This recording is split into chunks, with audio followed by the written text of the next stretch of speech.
Je suis vraiment choqué parce que j'étais en train de regarder mon fil d'actualité sur Facebook et je vois depuis un certain temps, on parle en fait de l'affaire du pasteur Moïse Billier avec cette dame-là de Eliane Bafeno, voilà, et qui porte certaines accusations qui sont un petit peu fortes à mon goût, voilà. Et donc je voudrais juste qu'on en parle, voilà. Au passage, ce sujet-là m'a été... J'ai vu les vidéos notamment bien sûr de mon ami et youtubeur Ibrahim Larson, que je salue au passage, voilà, auquel on a eu une petite discussion dans ce sens-là, et je vais vous expliquer un petit peu dans la suite de la vidéo. Entre-temps, je vous demande de partager le lien, de liker, de commenter, voilà, et la famille, laissez un petit pouce, voilà, à tout à l'heure.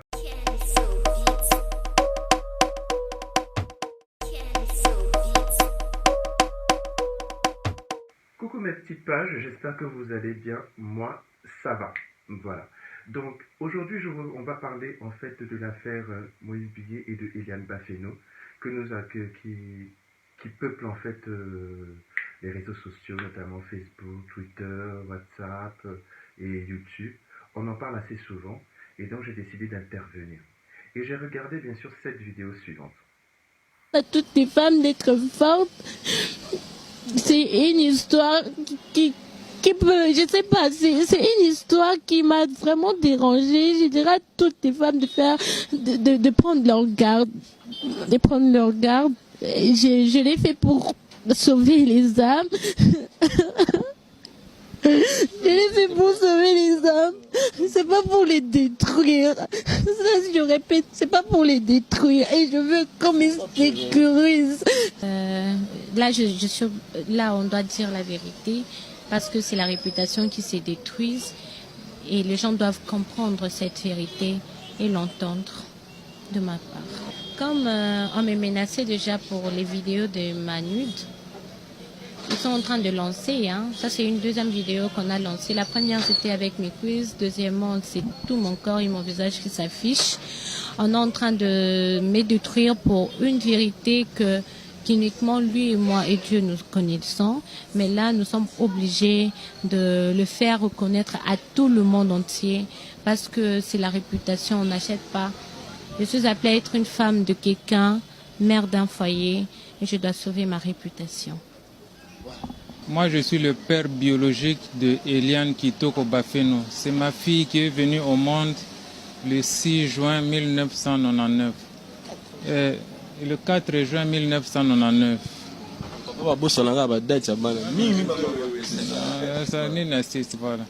Ngandi maman Eliane Rachel Kapinga. Oui, maman na oya boti ngai. Le 14 juillet 2012. Le 14 juillet 2012. Notez bien ça, le 14 juillet 2012. 14 juillet 2012. Je suis allé, moi j'étais presque marié. Il me restait le mariage religieux. Par la grâce de Dieu, j'avais rencontré une dame. À l'époque, on pouvait dire demoiselle. Une bonne personne, une très belle personne, une personne qui n'avait aucun problème. Et j'ai avancé vite. Et je vous parle du 14 juillet. Il y a même des photos. Il y a même des photos.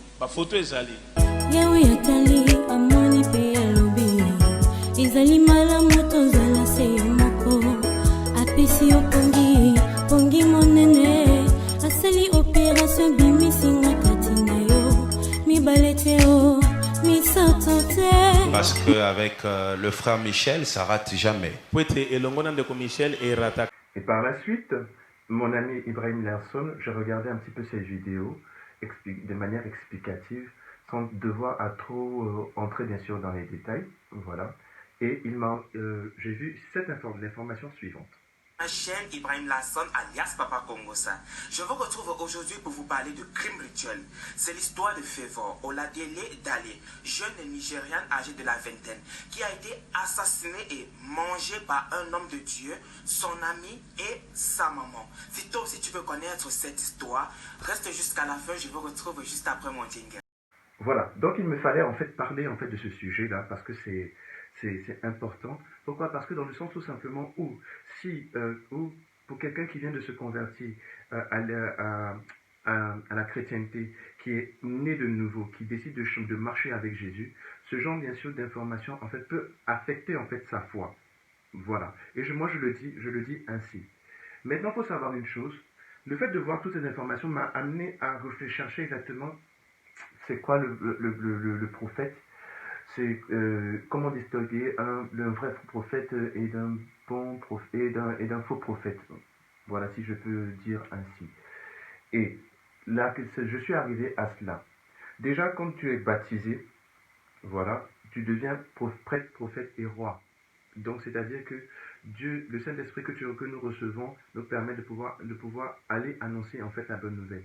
Maintenant, si je prends le passage de 1 Chronique 16, verset 22, il dit en fait, ne touchez pas à mes oins et ne faites pas de mal à mes prophètes. Il est bien clair. Ne touchez pas à mes oins et ne faites pas de mal à mes prophètes. Et si je continue en prenant le chapitre 18 de Deutéronome, à partir du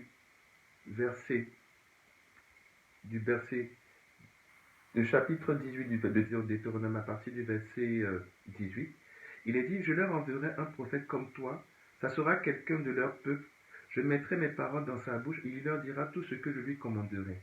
Si quelqu'un n'écoute pas les paroles que ce prophète dira en mon nom, je le punirai moi-même. Mais si ce prophète ose dire en mon nom un message que je ne lui ai pas donné, ou s'il parle au nom d'autres dieux, il devra mourir.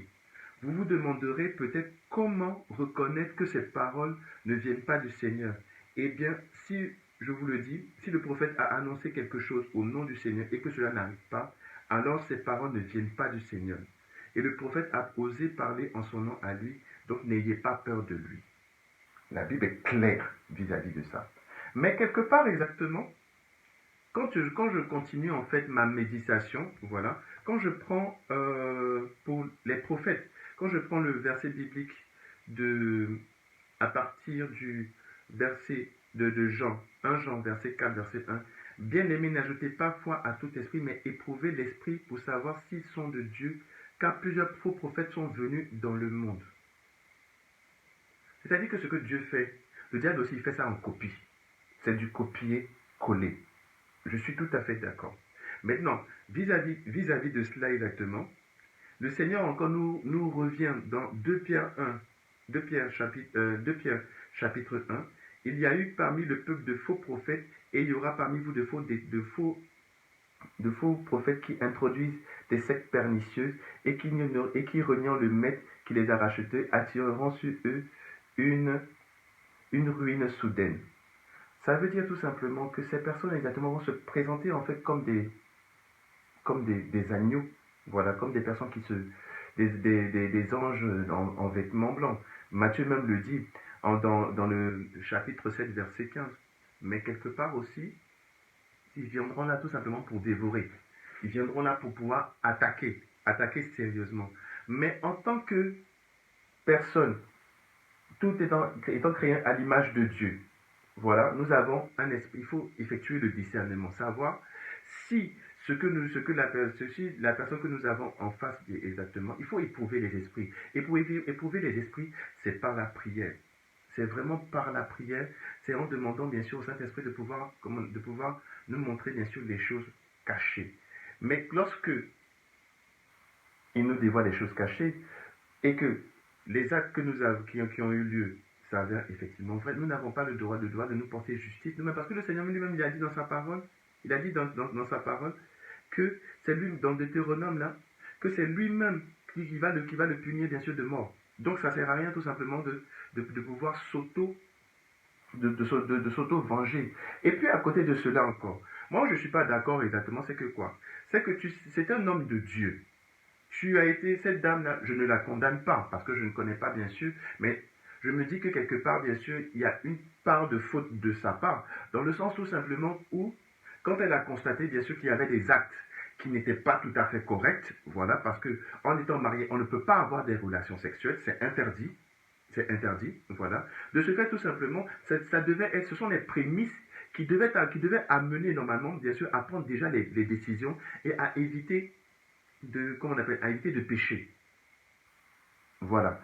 Elle dit tout simplement vouloir sauver bien sûr des âmes. Je suis peut-être d'accord que ça peut être l'intention, mais vis-à-vis de la manière dont les choses sont affichées, mais excusez-moi pour ma part, ben c'est clair et net, ça peut déstabiliser quelqu'un qui a décidé de croire en Dieu. Et même dans sa parole, le Seigneur lui-même, il a dit tout simplement que malheur à celui qui par lui le péché passe et qui détourne bien sûr ses enfants. Ça, c'est clair. Donc, quelque part, exactement, l'acte aussi a été posé, bien sûr, de sa part, mais je ne condamne pas.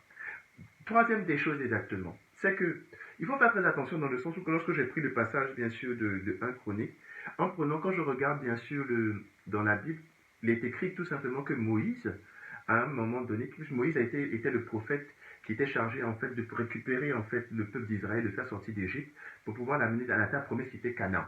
Et vis-à-vis de ça, exactement, voilà. Moïse a à un moment donné, bien sûr, a pris une femme impure, voilà, d'un autre peuple. Et donc, de ce fait, les personnes qui accompagnaient Moïse, qui étaient bien sûr Aaron et Myriam qui est la grande sœur de Moïse, voilà, et qui était aussi prophète et prophétesse, voilà. Naturellement, au vu des écrits, ils n'étaient pas tout à fait d'accord que Moïse prenne une femme impure. Et de ce fait, ils ont critiqué Moïse. Et puisque Moïse avait la capacité de voir, en fait, de voir la présence de Dieu, et Myriam d'entendre, ainsi que Aaron d'entendre Dieu, voilà, Dieu les a convoqués. Et il leur a dit tout simplement que vous n'avez pas le droit tout simplement de critiquer. Et c'est à ce moment-là tout simplement que par ce péché-là, Myriam a été frappée de la lèpre, puisque c'est elle tout simplement qui a critiqué bien sûr Moïse. Donc, vis-à-vis de ça, même si c'est vrai que l'acte était mauvais en face de Moïse, on n'a pas le droit, en fait, de critiquer, bien sûr, un homme de Dieu et je dis bien un vrai homme de Dieu. Parce que la Bible nous demande d'éprouver, bien sûr, les esprits. Parce que il y a de faux prophètes qui se déguisent en anges de lumière pour pouvoir convaincre et pouvoir détourner les enfants de Dieu. Vraiment ça.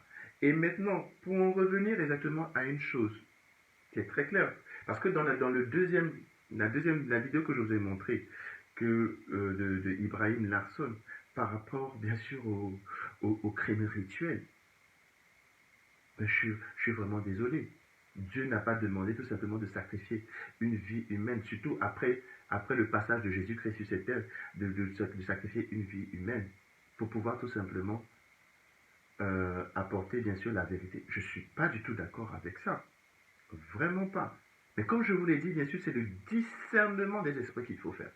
C'est vraiment le discernement des esprits. Et comme j'étais en train de discuter bien sûr avec Ibrahim Larsson, voilà, je le répète encore, je ne suis pas en train de juger, mais je vous fais part bien sûr de mes impressions. Parce que quoi qu'il en soit exactement, même si le pasteur Moïse Mbilé, c'est un loin de Dieu, Dieu a mis bien sûr, lui a donné l'onction. Donc mais avant ça, bien sûr, c'est un pécheur. Donc quoi qu'il en soit exactement, on ne doit pas, nous chrétiens, on a l'habitude de regarder en fait les hommes de Dieu, de les porter haut comme si voilà, c'était Dieu lui-même en personne. Ils ne sont que des canaux. Ils ne sont que des canaux par lesquels Dieu passe tout simplement pour nous enseigner, pour que nous soyons dans la vérité. Dieu a créé l'homme en tant que de manière libre. Il lui a permis de faire le choix entre le bien et le mal. Voilà. Mais vis-à-vis de ça, tout simplement, le Seigneur nous conseille de choisir le bien. Mais à côté de ça, mais faisons très très attention. Parce qu'il ne faut pas prendre but pour point. Il faut éprouver l'esprit. Parce que tu ne sais pas qui est en face de toi exactement. Voilà. Et pour reconnaître les vrais prophètes, tout simplement, ça s'accomplit. Tout ce que Dieu annonce au prophète et que celui-ci, bien sûr, annonce, s'accomplit, bien sûr, par la suite. Parce que la Bible déclare tout simplement, même si la prophétie tarde à s'accomplir, elle s'accomplira. Voilà. Elle s'accomplira parce que la parole de Dieu ne se retourne jamais à Dieu sans avoir eu effet, sans avoir été accomplie. Ça, c'est ce que la Bible, bien sûr, nous fait savoir. Maintenant, toi, tu dis que tu veux vraiment... Je suis d'accord, quand tu es une victime de ce qui s'est passé. Je pense que peut-être que c'est le cas, c'est sous le coup de l'ignorance. Mais vis-à-vis de ça, moi je trouve que quand même, c'est vrai tout simplement que tu as dénoncé, mais moi tout simplement la manière n'a pas été n'a pas été la plus correcte parce que quoi qu'il en soit, les écrits sont là, les écrits sont là. Si on n'a pas le droit de se faire vengeance ou de se faire de se faire vengeance de nous-mêmes, voilà. C'est Dieu qui va s'en occuper. Vraiment. Et à plus forte raison encore, dévoiler encore les autres paramètres exactement, ben ça casse la foi exactement des personnes qui ont décidé de donner bien sûr leur vie à Christ. Mais c'est aussi une leçon. C'est aussi une leçon dans laquelle nous devons comprendre que, numéro un, les hommes de Dieu sont avant tout bien sûr des êtres humains. Deuxième des choses exactement, il arrive de pécher et ça amène aussi les hommes de Dieu à faire très attention et à vraiment rechercher bien sûr la sanctification et la sainteté. Troisième point exactement, en tant qu'enfant, en tant qu'être humain, en tant qu'enfant de Dieu, en tant que personne ayant décidé de suivre Jésus-Christ, nous devons discerner et éprouver les esprits. Ne pas de but en blanc aller bien sûr s'ouvrir comme ça. Non, il faut vraiment